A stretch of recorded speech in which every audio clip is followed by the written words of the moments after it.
Hey YouTube, MrRampro here. I've got another knife overview. This isn't actually a full-on review because I haven't used this.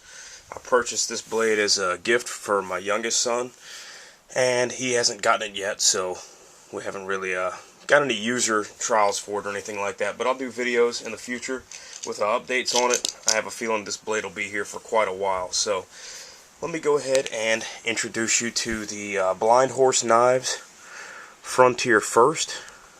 This is a little patch knife. It gets that name from being carried in like a shooting bag or a satchel, kind of in the early pioneer days, where you would have to cut a piece of patch off, stuff it in your musket, put the powder, and all that stuff underneath that, then put your ball on top and push it down.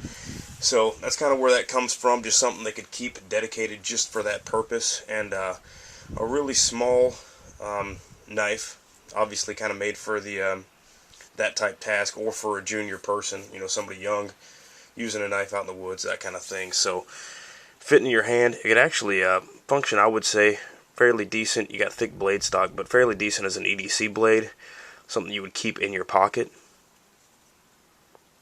Fairly decent size. I'll show some stuff here for a size comparison really quick. This is obviously going to be in the extreme other direction. Cold Steel Recon 1, and dwarfs it there. And then we'll do Spyderco Manix 2.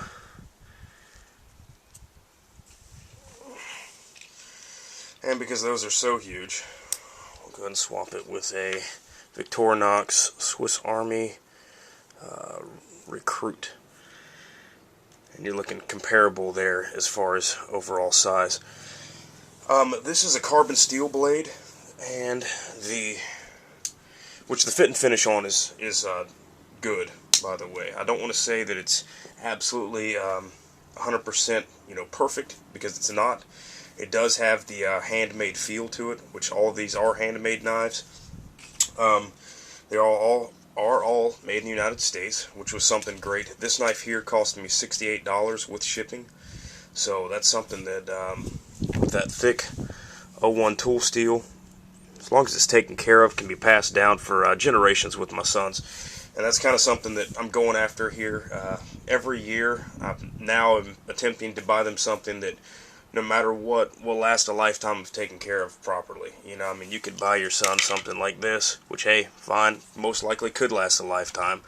But I want them to have something, American made, something quality, good product that they can pass down to their kids, and so on and so forth. So when I'm a grandfather walking around, I can see my, grandkid walking around and say, yeah, your pawpaw got that for your son, or for your dad, or whatever that is. So that's kind of just my mindset with it. I will tell you, and keeping a blade around that long with the carbon steel to maintain the integrity of that carbon steel, I would say oil it a ton. You don't have to use 3-in-1. I do, because I don't use these knives for food prep or anything.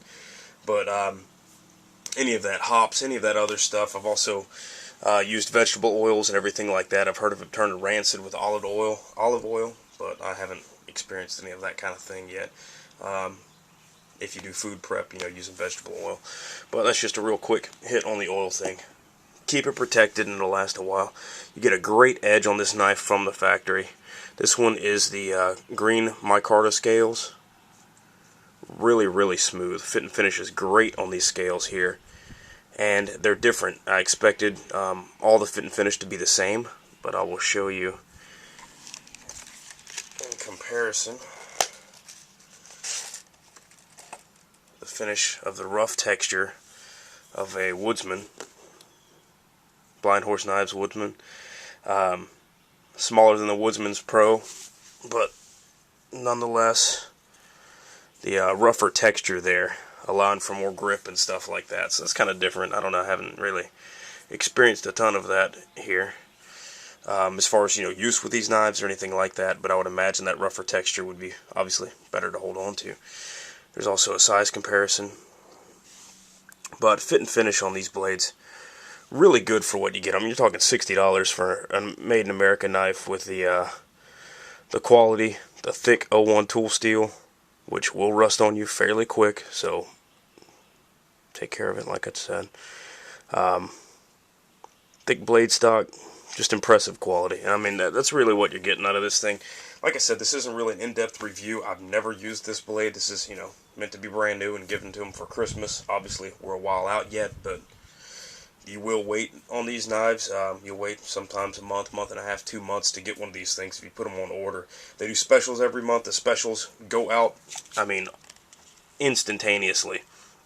It's almost like they hit for the special. That afternoon they're done. I believe they do 100 knives of the special. I actually got this knife the day the special went for another patch knife, and I don't know if that's why it slowed down, but it took me about a month and a half to get it. I was impressed when I did get it though, and now it's just, you know, waiting to hand out. So really cool. The sheath itself, extremely good quality. I mean, you can see the thick leather provided on this sheath here. Don't know if it's intentional or not, but there's a hole down here in the bottom, and yep, you can see daylight, so that'll drain your water out. Don't know if that's meant to be that way or not, but really thick, strong rivets, and nice quality. I really like it. Thick leather. I think you oil that leather up, you take care of it, and that'll last just as long as the knife itself. I mean, I think you're going to have a winner there as far as that goes. This is just the right on the belt. There you go. As far as I'm concerned, we got a winner on this one. So you guys, if you're interested in anything like this, definitely look up their website. That's blindhorseknives.com, and got some really good people, really good